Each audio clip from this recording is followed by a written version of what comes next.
While the United States has been bombing Iran for 34 days, China has been doing something much quieter and possibly much more consequential. Chinese tankers are moving through the Strait of Hormuz. Chinese companies are brokering transit fees. Chinese yuan is the currency being used to pay for safe passage. And China's cross-border payment system just recorded its highest transaction volume in history. Since February 28th, while nearly 2,000 ships have been stranded and Western shipping has been locked out, between 11 and 16 million barrels of Iranian crude have moved from Iranian ports to Chinese refineries. Every barrel settled outside the US dollar. This isn't a side effect of the war. This looks like something that was built long before the first missile launched. For 50 years, global oil has been traded almost exclusively in US dollars.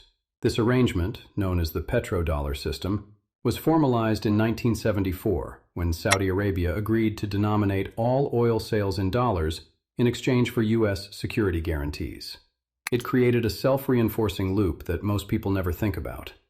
Countries need dollars to buy oil. To get dollars, they sell goods to Americans or buy US Treasury bonds. That demand keeps the dollar strong, US interest rates low, and American borrowing cheap. It's why the US can run massive deficits without the consequences that would cripple other countries. The petrodollar isn't just an oil arrangement. It's one of the structural foundations of American economic power. What's happening in the Strait of Hormuz right now is a direct challenge to that system. A senior Iranian official told CNN that Tehran is considering allowing tanker passage only if transactions are conducted in Chinese yuan. Lloyd's list confirmed that at least 2 vessels have already paid transit fees in yuan, brokered through a Chinese maritime services company. Iran's parliament is drafting legislation to formalize this arrangement permanently, and Iran has made recognition of its sovereignty over the strait one of its 5 conditions for ending the war. The infrastructure for this didn't appear overnight. China's cross-border interbank payment system, known as CIPS, was launched in 2015 as an alternative to the Western SWIFT network. It processed the equivalent of $245 trillion in yuan-denominated transactions in 2025, a 43% increase from the year before. According to an Atlantic Council analysis published yesterday, CIPS daily transaction volumes surged to over $130 billion in mid to late March, up from a normal range of 85 to 105 billion. The Atlantic Council noted that this increase is notable in the context of the Iran war, though they cautioned it doesn't by itself prove Iranian oil flows are moving through the system. But the timing is hard to ignore. The war started February 28th, CIPS volumes spiked in March, and Chinese tankers are the ones moving freely through a strait that's closed to everyone else. Here's the part of this story that I think deserves the most attention. China buys over 80% of Iran's seaborne oil exports. Before the war, those transactions already happened largely in yuan through intermediaries and non-dollar banks. The money stayed in controlled accounts and was mainly used to pay Chinese contractors or cover imports rather than flowing into Iran's banking system. What the war has done is take an arrangement that existed quietly in the shadows and put it center stage. Iran is now publicly conditioning passage through the world's most important energy choke point on the use of China's currency. The practical consequence, as one analysis described it, would be a bifurcated global oil market.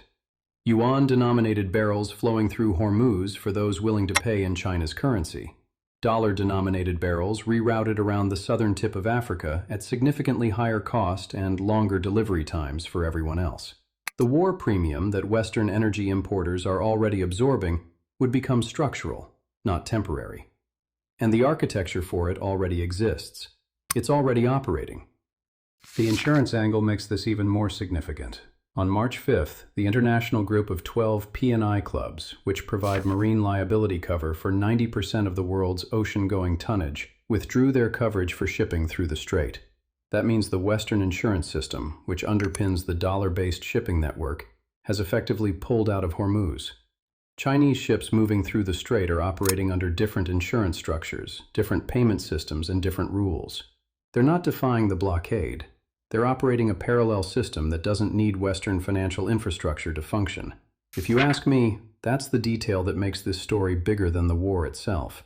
When the fighting stops, that parallel system doesn't disappear. The accounts stay open. The payment channels stay active. The precedent stays set. This matters beyond oil.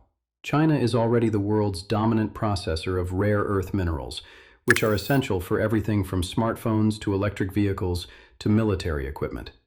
It controls roughly 60% of rare earth mining and 90% of processing. If the post-war settlement gives China a stronger position in Middle Eastern energy trade, which the yuan for Hormuz arrangement is actively building, then Beijing's leverage over two of the most critical supply chains in the global economy, energy and critical minerals, grows simultaneously. The U.S. has tools to push back. The Treasury Department could sanction Chinese financial intermediaries servicing Iran's accounts. Washington could pressure Gulf states to reaffirm dollar-only oil sales. The G7 could coordinate a response. But so far, the Trump administration has shown little appetite for confronting Beijing on this directly, because China is also being counted on as a potential intermediary in ceasefire negotiations. You can't sanction the payment system and ask for diplomatic help through the same channel. That tension is giving China room to operate. 5 weeks ago, the Strait of Hormuz was a shipping lane that ran on dollars, Western insurance, and U.S. naval security guarantees. That was the system. It worked for 50 years. Today, the ships moving through it are Chinese. The payments are in yuan. The insurance is outside the Western system. The brokering is done by Chinese companies. And the country that controls the physical choke point is writing legislation to make these the permanent terms of passage. BRICS nations are already discussing non-dollar settlement mechanisms. The next BRICS summit is scheduled for September in India, which happens to be the second largest buyer of Iranian oil. If India follows China's lead in accepting yuan or alternative currency settlements for Hormuz transit, the bifurcation accelerates. The war everyone is watching is the one with missiles and aircraft carriers. The one that might matter more is the one being fought with currencies and payment systems and settlement networks that most people have never heard of. And that war doesn't end when the bombing stops.